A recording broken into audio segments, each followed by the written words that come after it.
नमस्कार दोस्तों, स्वागत है आपका टेक्नो डिफेंस अपडेट पे। तो दोस्तों, भारत ने एमका और साथ में इंडियन मल्टी रोल हेलीकॉप्टर यानी कि IMRH को एसपीवी मॉडल के तहत बनाने का फैसला किया है।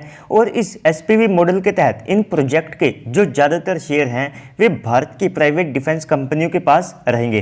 तो एसपीवी मॉडल के अंतर्गत वेपन्स को बनाने का सबसे बड़ा फायदा ये है कि जो प्राइवेट कंपनियां हैं वे काफ़ी ज़्यादा तेज़ी से काम करती है, क्वालिटी के साथ कोई भी कॉम्प्रोमाइज़ नहीं होता है और साथ में कंपटीशन होने की वजह से प्रोडक्ट की जो कॉस्ट है वो भी यहाँ पर काफ़ी ज़्यादा कम हो जाती है, जिससे कि हमारी सेनाओं को यहाँ पर और ज़्यादा जो फ़ायदा है वो मिलेगा। साथ में कंपटीशन से एक बेस्ट जो प्रोडक्ट है वो भी सामने निकल करके आता है।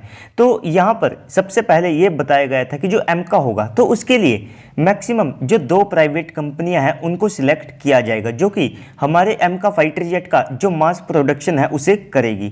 तो सबसे पहले यही उम्मीद थी कि मैक्सिमम हो सकता है कि 1 से लेकर के 2 इन्हीं प्राइवेट कंपनियों को चुना जाए, लेकिन अब रिपोर्ट किया गया है कि एमका के मास प्रोडक्शन के लिए मेनली जो 3 प्राइवेट डिफेंस कंपनियां होगी उनको सिलेक्ट किया जाएगा और इनके साथ हमारी जो HAL है वो मिलकर के एमका का मास प्रोडक्शन करेगी। तो यहाँ पर ज़्यादातर जो काम है वो भारत की प्राइवेट डिफेंस कंपनियों के द्वारा किया जाने वाला है। तो इसके लिए जो HAL है उन्होंने पहले से ही L&T, Kalyani group, Tata defence, Reliance और जो वेम टेक्नोलॉजी है इनसे जो बातचीत है वो शुरू कर दी है ताकि ये इस प्रोजेक्ट का जो हिस्सा है वो बन सके। तो सबसे पहले इंडियन एयरफोर्स ने लगभग जो 40 एमका के मार्क 1 वेरिएंट है उनको लेने का प्लान बनाया है, जिनमें GE के F414 इंजन का यूज किया जाएगा, जो कि लगभग 98 यानी कि 98 किलोन्यूटन थ्रस्ट को जनरेट करने में सक्षम है। और इसके बाद यहाँ पर IAF ने लगभग एमका के जो मार्क 2 वेरिएंट होंगे उनको 100 की संख्या में लेने का प्लान बनाया है। तो इन दोनों में जो मेजर डिफरेंस आप सबको देखने को मिलेगा वो देखने को मिलेगा इंजन को लेकर के। जो एमका का मार्क 2 वेरिएंट होगा उसमें स्वदेशी इंजन का यूज किया जाएगा और इस इंजन के साथ एमका का मार्क 2 वेरिएंट लगभग 90% स्वदेशी होगा। इसमें जो मेन विदेशी कंपोनेंट लगेगा वो होगा जो यूके की मार्टिन बेकर है उनकी इजेक्शन सीट। इसके बाद यहाँ पर जितने भी कंपोनेंट्स हैं वे भारत के ही लगेंगे, जबकि जो एमका का मार्क 1 वेरिएंट होगा जिसको IAF लगभग 40 की संख्या में लेगी वो 70% यहाँ पर स्वदेशी रहेगा।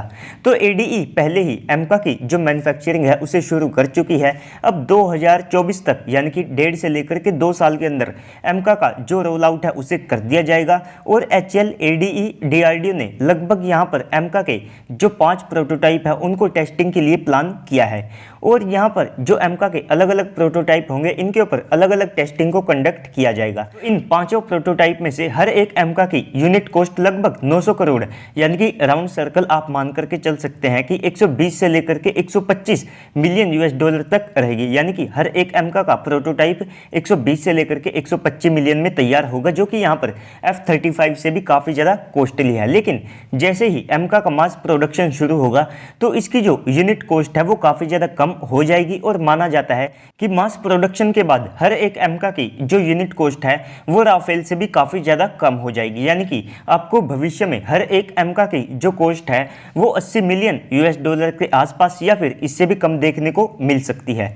तो इसके बाद जो हमारी प्राइवेट कंपनियां जिनको सिलेक्ट किया जाएगा तो उनके पास ज़्यादातर शेयर रहेंगे, जो कि लगभग 75% तक भी हो सकते हैं। और एमका के ये जो प्रोटोटाइप तैयार किए जाएंगे तो इनमें भी भारत की जिन प्राइवेट कंपनियों को एसपीवी के लिए सिलेक्ट किया जाएगा तो उनको भी इसमें शामिल किया जाएगा, ताकि वे भी यहाँ पर एक एयरक्राफ्ट को मैन्युफैक्चर करने का, उसको असेंबल करने का और उसकी जो टेक्नोलॉजी है उसका एक्सपीरियंस गेन कर सके, जिससे कि बाद में उनको कम से कम समस्या आए। तो इसके बाद द वीक को एक इंटरव्यू के दौरान जो हमारे ऑफिशियल्स हैं तो उन्होंने बताया है कि एमका प्रोग्राम में कई देशों ने अपना इंटरेस्ट दिखाया है जो कि इसको ज्वाइन करना चाहते थे। तो इसमें मेनली भारत के जो एलाई है वही हो सकते हैं, जैसे कि इंडोनेशिया, UAE और इसके बाद जो गल्फ कंट्री है वहाँ से भी हो सकता है कि एमका फाइटर जेट में उनका जो इंटरेस्ट है उन्होंने शो किया हो। लेकिन भारत ने उन सबको यहाँ पर रिजेक्ट कर दिया है। इसका जो बड़ा कारण है वो हो सकता है FGFA से मिला एक्सपीरियंस, जहाँ पर आप सबको पता है कि भारत ने काफ़ी ज़्यादा पैसा इन्वेस्ट भी किया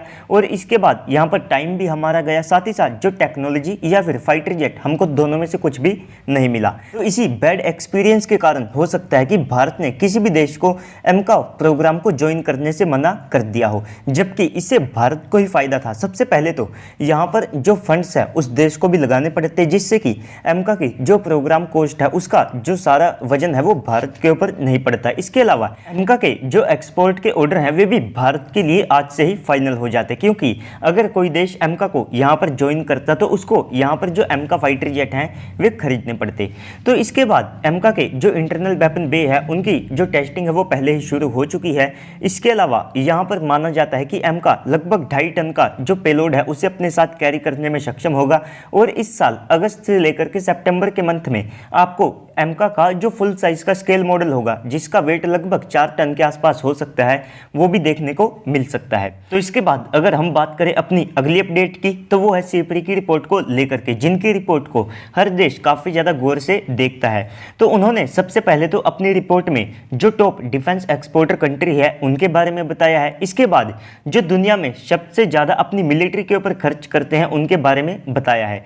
तो जो फाइनेंशियल ईयर 2021-22 था तो इस फाइनेंशियल ईयर के लिए भारत ने लगभग 65 बिलियन यूएस डॉलर का जो बजट है वो अपनी सेनाओं के लिए बनाया था और इसके अलावा यहाँ पर उनको जो इमरजेंसी प्रोक्योरमेंट की पावर है वो भी दी थी, जिसके लिए हमने जो एक्स्ट्रा फंड है वे अपनी सेनाओं को दिए थे। तो इस सबको मिलाकर के जो सीपरी है तो उन्होंने रिपोर्ट किया है कि पिछले साल भारत ने अपनी सेनाओं के ऊपर लगभग 76 यानी कि 76 बिलियन यूएस डॉलर खर्च किए हैं, जिसके साथ भारत अपनी मिलिट्री के ऊपर खर्च करने वाला दुनिया का तीसरा सबसे बड़ा देश है।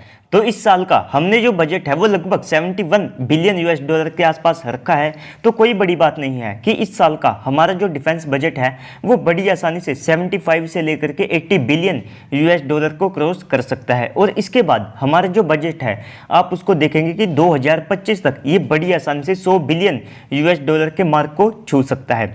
तो भारत के जो डिफेंस एक्सपोर्ट हैं वे भी इस दौरान काफ़ी ज़्यादा इंक्रीज हुए हैं, जिनमें लगभग 2 गुने से भी ज़्यादा का जो इंक्रीज है वो देखने को मिला है। सबसे पहले हमारे जो डिफेंस एक्सपोर्ट हैं वे 12,000 करोड़ यानी कि 1.5 बिलियन यूएस डॉलर से ज़्यादा के अमाउंट को क्रॉस कर चुके हैं और भारत टॉप 25 कंट्री में अपनी जो जगह है वो बना चुका है। इसमें हमें जो 23वां स्थान है वो दिया गया है और अगले साल आप देख सकते हैं भारत बड़ी आसानी से टॉप 20 में भी आ जाएगा, क्योंकि हमारा जो डिफेंस एक्सपोर्ट है वो अगले साल बढ़ करके बड़ी आसानी से 2.5 से लेकर के 3 बिलियन यूएस डॉलर तक भी जा सकता है, अगर हमारे जो रिलेशन है वे और ज़्यादा कंट्रियों के साथ अच्छे होते हैं। क्योंकि इस साल तेजस, ब्रह्मोस और साथ में कुछ और वेपन्स की जो बड़ी डील है वो भी भारत फाइनल कर सकता है। तो हमने जो 5 बिलियन यूएस डॉलर के वेपन्स को एक्सपोर्ट करने का टारगेट रखा है 2025 तक, तो वो भी इससे बड़ी आसानी से अचीव हो जाएगा। और इसके अलावा 2025 तक हमने लगभग 25 बिलियन यूएस डॉलर की जो डिफेंस मैन्युफैक्चरिंग है उसे भी करने का टारगेट रखा है।